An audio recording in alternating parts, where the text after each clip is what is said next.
বিসমিল্লাহির রহমানির রহিম। আসসালামু আলাইকুম। আজকে আপনাদের জন্য মালটা দিয়ে একটা কেকের রেসিপিটি নিয়ে আসলাম। এখানে একটা মালটা কেটে নিয়েছি আমি, আর এখানে যা উপকরণ লাগতেছে আমি সবগুলা নিয়ে নিয়েছি। দেখুন তাহলে এখানে আমি মালটাটা দিয়ে দিচ্ছি। একটা ব্লেন্ডারে ঝাড়ে নিয়ে নিচ্ছি সব কিছু একসাথে। 3টা ডিম, 1 কাপ পরিমাণ চিনি, 1 কাপ পরিমাণ তেল, বেকিং পাউডার 2 চা চামচের 2 চা চামচ, আর এখানে দিয়ে দিব আমি ময়দা 1 কাপ, তার সাথে আরও হাফ কাপ দিতে হবে, টোটাল 1.5 কাপ ময়দা। দিয়ে দিচ্ছি সামান্য পরিমাণ লবণ। একসাথে সব কিছু ব্লেন্ড করে নিয়ে আসবো। এখন নিয়ে আসলাম সব কিছু একসাথে ব্লেন্ড করে। যদি কোনো রকম মালটার খোসা থেকে থাকে তাহলে ফেলে দিবেন।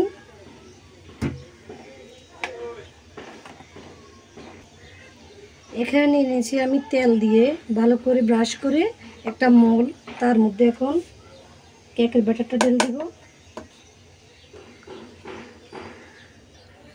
এবার ভালো করে এভাবে ঢেকে নেবেন, যতক্ষণ মন চায় ততক্ষণ এভাবে ঢেকে নেবেন।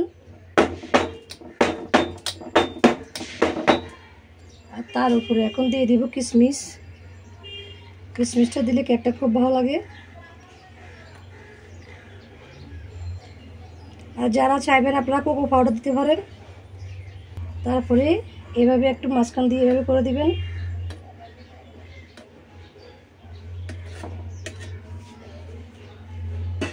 এবার ভাপে দিয়ে দিব আমি এখানে গরম পানি দিয়ে দিছি এখানে, আর তার মধ্যে একটা স্ট্যান্ডার দিয়ে দিছি। এর ভিতরে আমি বসিয়ে দিচ্ছি কেকের ব্যাটার, বসিয়ে দিলাম। এবার ঢাকনা দিয়ে ঢেকে দিচ্ছি। চুলাটা দিয়ে দিলাম। 10 থেকে 15 মিনিট অপেক্ষা করব। ঢাকনাটা উঠিয়ে নিয়েছি। দেখুন কেকটা এত সুন্দর করে ফুলে উঠছে। ঢাকনাটা উঠিয়ে নিয়েছি আমি। কেকটা সুন্দর করে ফুলে উঠছে। এবার এভাবে একটা টুথপিক দিয়ে বড় একটা কাঠি দিয়ে এভাবে দেখবেন ভিতরে কাঁচা আসছে কিনা। কাঁচা একদম না, সুন্দর করে বেরিয়ে পরিষ্কার হয়ে চলে আসছে। এবার চুলা থেকে নামিয়ে নিব। কেকটা ঠান্ডা ঠান্ডা হয়ে গেছে। এবার আমি কেকটাকে মোল আউট করে নিব। তাহলে এভাবে সাইডে ছুরি দিয়ে একটু এভাবে করে দিবেন।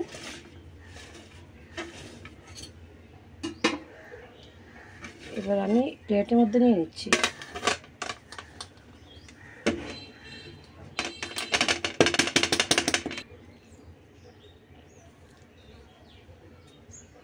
কি সুন্দর একটা সফট, দেখুন কি সফট হয়েছে। আর অরেঞ্জ মালটা দিয়ে বানিয়েছি, অবশ্যই মালটা কালার করতে হবে, কোকো পাউডার দিলে সুন্দর। তাহলে কেটে নিচ্ছি আমি কেকটাকে। সত্যি খুব অসাধারণ লাগতেছে। আপনারা দেখেই বুঝতে পারতেছেন একেবারে সফট হয়েছে। একেবারে সহজভাবে আমি কেকের রেসিপিটা আপনাদের সাথে শেয়ার করলাম। ভালো লাগলে লাইক সাবস্ক্রাইব করতে একেবারে ভুলবেন না।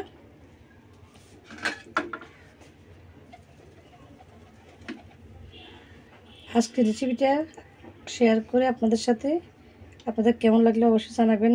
আজকের রেসিপিটা এখানে শেষ করে বিদায় দিচ্ছি। সবাই ভালো থাকবেন। আল্লাহ হাফেজ।